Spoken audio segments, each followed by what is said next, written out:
ইউটিউবের মধ্যে প্রতিনিয়ত শর্টস ভিডিও বানাচ্ছ, কিন্তু তোমার শর্টস ভিডিওর মধ্যে না আসছে ভিউজ এবং তোমার শর্টস চ্যানেলের মধ্যে না বাড়ছে সাবস্ক্রাইবার। এবার তুমি ভাবছো যে এর উপায় কি?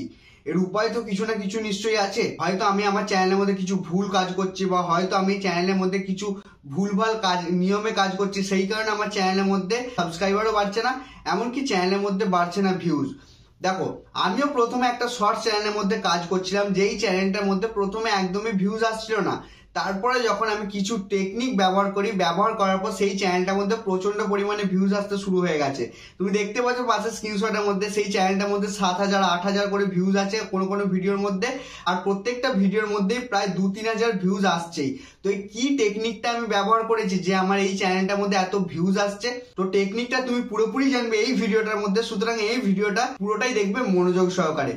তো দেখো, প্রথম টেকনিক শর্টস ভিডিও ভাইরাল করার, তোমাকে একটা নির্দিষ্ট ক্যাটাগরি বেছে নিতে হবে। মানে তুমি কোন বিষয়ে ভিডিও বানাবে সে একটা বিষয় সিম্পলি বেছে নিতে হবে তোমাকে। আমি কথা বলছি, তুমি ধরো মিনি ব্লগ বানাবে বলে ঠিক করে নিয়েছো, তাহলে তোমাকে কিন্তু মিনি ব্লগই বানাতে হবে, অন্য কিছু বানালে হবে না।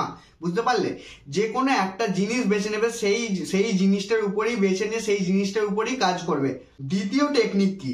দেখো, দ্বিতীয় টেকনিকটা হচ্ছে সব থেকে বড় টেকনিক। সেটা কি?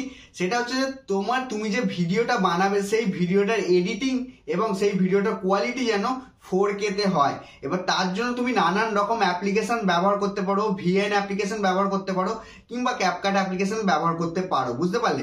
এডিটিং প্রথম কথা ভালো করতে হবে। শর্টস ভিডিও ভাইরাল করার জন্য এডিটিংই সব। যেহেতু এডিটিং তুমি যখনই ভালো করে নেবে তখনই কিন্তু তোমার শর্টস ভিডিও ভাইরাল হয়েই যাবে। এই জিনিসটা কিন্তু কেউই বলে না, সবাই উল্টো পাল্টা ট্রিক বলে থাকে তোমাকে। তারপরে 3 নম্বর ট্রিক কি? 3 নম্বর ট্রিক হচ্ছে সঠিক সময়। সঠিক সময়ে তোমাকে তোমার শর্টস ভিডিওটা আপলোড করতে হবে। এবার তুমি বলো সঠিক সময় কি?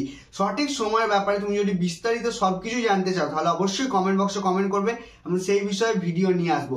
তুমি যখন সঠিক সময়ে একটা শর্টস ভিডিও আপলোড করবে তখন তোমার শর্টস ভিডিও ভাইরাল হতে কেউই আটকাতে পারবে না। আর 4 নম্বর সব থেকে বড় গুরুত্বপূর্ণ জিনিস একটা শর্টস ভিডিও ভাইরাল করতে গেলে, আমি কথা বলছি, তোমার ধরো শর্টস চ্যানেলটা নতুন, তোমার যখন শর্টস ভিডিও অন্য কোনো দর্শকের মোবাইল ফোনের সামনে যাবে, মানে থাম্বনেল টাইপের যখন যাবে, তোমার তখন শর্টস ভিডিওর মধ্যে যদি অ্যাট্রাকটিভ থাম্বনেল না লাগানো থাকে, মানে আকর্ষণীয় থাম্বনেল যদি না লাগানো থাকে, নয় তোমার শর্টস ভিডিওটার মধ্যে কেউ ক্লিকও করবে না, আর ক্লিক না করলে তোমার শর্টস ভিডিওটা কোনোদিনও ভিউজ আসবে না। 5 নম্বর পয়েন্ট হলো যে সঠিক নিয়মে তোমাকে একটা শর্টস ভিডিও আপলোড করতে হবে। তুমি যখন সঠিক নিয়মে তোমার শর্টস ভিডিওটা আপলোড করবে তাহলে তোমার শর্টস ভিডিওটা অবশ্যই ভাইরাল হবে। বুঝতে পারলে?